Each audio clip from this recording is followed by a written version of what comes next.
కాబట్టి చట్టం వస్తుంది, సంతోషం వేములది.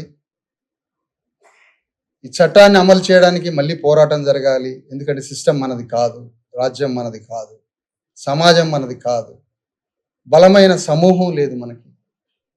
ఎందుకంటే రాజ్యాంగమే అమలు కానప్పుడు రోహిత్ వేముల చట్టం ఏ మేరకు అమలు అవుతుంది?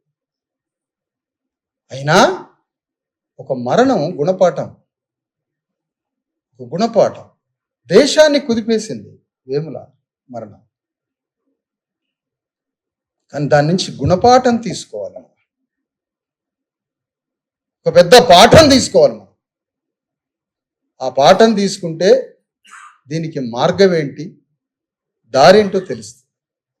అందుకని యూనివర్సిటీలో ఒక మిషన్ నడవాలి. ఒక కాంగ్రెస్ పార్టీకి, ఒక బీజేపీ పార్టీకి, ఒక కమ్యూనిస్ట్ పార్టీకి కావలసిన మేధావి వర్గం అంతా, బ్రాహ్మణ మేధావి వర్గం అంతా యూనివర్సిటీలోంచి పుడుతూ ఉంటుంది. కానీ మనకి మేధావి వర్గమైన ఒక్క నాయకుడు యూనివర్సిటీ నుంచి పుట్టకపోయి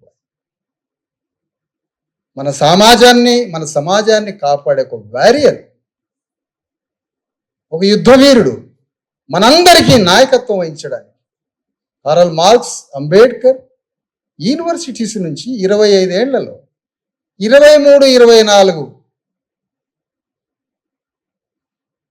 24 సంవత్సరాలకే యూనివర్సిటీస్ నుంచి భూగోళానికి జ్ఞానం ఇచ్చారు.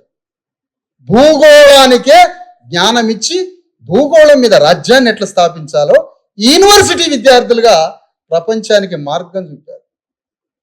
మన యూనివర్సిటీ విద్యార్థులు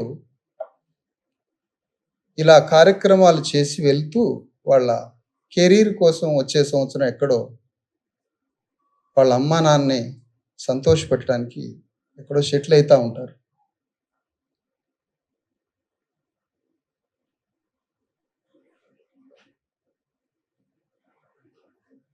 కాబట్టి దిక్కులేని